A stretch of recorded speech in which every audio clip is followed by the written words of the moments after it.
Good morning, everybody. Good morning. Happy Sunday. So today I decided to talk about a reprobate mind, and it's something that I'm always conscious of. I guess I should say. Hope I'm talking loud enough. It's something that I'm always making sure that I'm not going towards. Now, those of you who know me and have listened to some of my more churchy or some of my more Sunday type videos know that I'm not, I am a Christian, and I do believe in Jesus as Lord, but I'm not one of the Christians or church folks who get all into uh, don't drink, don't dance, don't watch movies, don't do this, don't do that. I'm a Christian that's more leaning towards the love of Christ. Think that when I study and read and everything, what comes up for me is how the Lord was more forgiving, and he was more into forgiving and healing and loving and those things, more so into judging people lives. Now we know things, what is wrong and what is right. I know if I go out and get tore down drunk, I'm wrong because I'm harming myself. I know I shouldn't have an affair with somebody's spouse. It's just some things, morals, But I say all that to say that I lean towards more of being concerned with how I treat my fellow man. So today, what I want to talk about is a reprobate mind, and I will be honest. I will be honest. The inspiration to talk about this did come from YouTube. Some things I see on YouTube. I'm gonna be straight up with y'all. But anything that's happening on YouTube, I mean, YouTube is real life. I know people say in my real life, but YouTube is real life. When you get on here, you're talking to real people, and you're a real person with real words coming out of your mouth. So more than likely, what we are on YouTube is the real us, because sometimes in person we tend to hide certain things. I will even go to say that some of the actions on YouTube we wouldn't dare do in our personal lives. I mean, I wonder sometimes if people will allow people to see that part of them. Anyway, let me get on into this before I haven't bought this app yet, so it gives me 15 minutes. So let me get on into this. So the reprobate mind, and I always say, guide your mind and your spirit. Guide your mind and your spirit. Watch yourself, evaluate yourself. You don't want to allow pride, jealousy, hurt, unforgiveness overtake you, because to me that is the path to this reprobate mind that I'm going to talk about. So in Romans 1:28, it's talk about people who are rejected as godless and wicked. They suppress the truth by their wickedness, and it's upon these people that the wrath of God rests. Romans 1:18. Most times a person with a reprobate mind is not somebody who, I wouldn't consider it somebody who's atheist. Don't get me wrong now. When I say a reprobate mind, I'm talking about people who profess that they know God, but in their works they deny God. Titus 1:16. That's worse than just saying, you know what, I don't know him. When you can be mean and hateful and hurt people, and you say, I know God.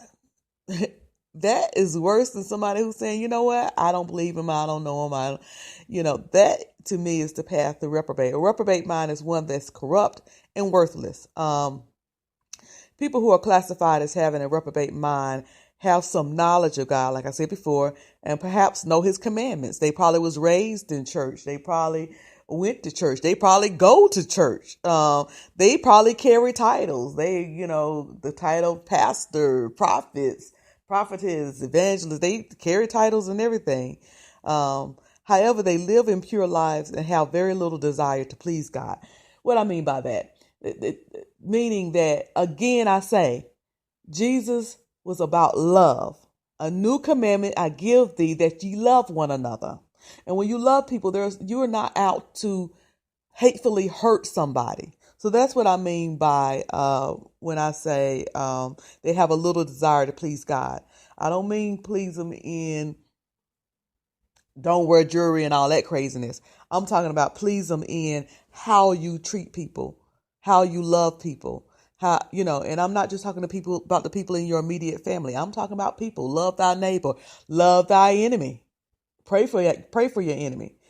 If you don't have desire to do that, you're probably going towards a reprobate mind, according to what I've studied. Those who have a reprobate mind live corrupt and selfish lives. Everything is all about them. It's all about them and how they think and what they think. And that's why they can't accept certain people. They want everybody to think like them, be like them, or, they're going to spew or hate on them. They lack conscience. They have no convictions. They justify their means. Hurting people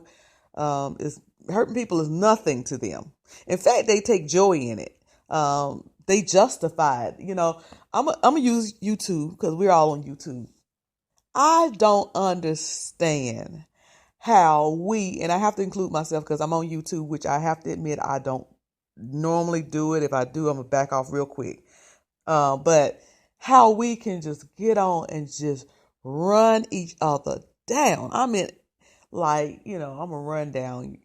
I'm gonna fat shame you. I'm gonna age shame you.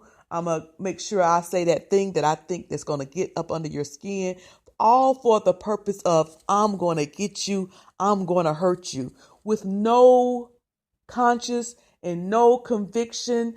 I have seen where people have seen people cry on YouTube. And now some of y'all be crying, it don't be real, but I ain't gonna judge that. That's between you and your tears. But when people are genuinely hurt, and then you could take that hurt and I'ma just dig on into that wound a little bit more to hurt them a little bit more because my heart is stony and I just have no conviction and no love and no just morals or just, any type of caring in my heart. Just a cold and callous person. But yet that cold and callous person who sit there with a smirk and take joy in doing it, they're quick to say, oh, and I know God. He loves me and I love him. I have even heard people say, God sent me to hurt this person. You may be reprobate, my love. You may be reprobate, or you may be headed towards reprobate. You better rethink that. Just that lack of conscience, and they justify it. And then, like I said, they even sometimes feel they're doing it for God. Those who reprobate minds do not have the spirit. They only live for themselves. You cannot, in good conscience, tear somebody down and feel good about it. You don't carry the spirit of God, of the Most High God, of the living God. You don't. At some point, you should say, you know what? I can't do this. I don't care what they've done. I can't do this. If you don't have the ability to forgive, if you want to just get somebody revengeful, these are things that you got to check and clean up. Check it, pray about it, and clean it up. Transform your mind, renew your mind, get those things out because you are headed towards no return. The Bible says that God will turn you over to that mind and you'll think you're going the right way. You'll really think that you're in the right and you're going the right way and be wrong all the time. And I will say again, most of these people that I'm talking about are church folk. I'm not putting down the church. I'm just telling the truth. Y'all don't like the truth, as William McRae say. Y'all don't like this kind of teaching. I just thought about William McRae. Sorry. Though it is usually church people and they think they have done it so long and they're turned over this reprobate mind that they see it as right. They see it as I'm a God figure and I'm doing this for him. They don't care. They're hard. They take pride in it. They laugh. They feel good when they do it. They log off and feel like they feel great. Don't let that be you. I don't never want it to be me. I never want to get to that point where I'm cold-hearted, hard-hearted, and can just do things and have no feeling over it. And say, hey, it's just me. It's just me. This is just who I am, or say, you can't judge me, God judge me. You're right. And, I'd rather sometimes when I'm doing wrong, man's judgment is a little bit better. But hey, I just try to stay away from that. So I hope that this video is helpful to somebody. I hope you understood what I was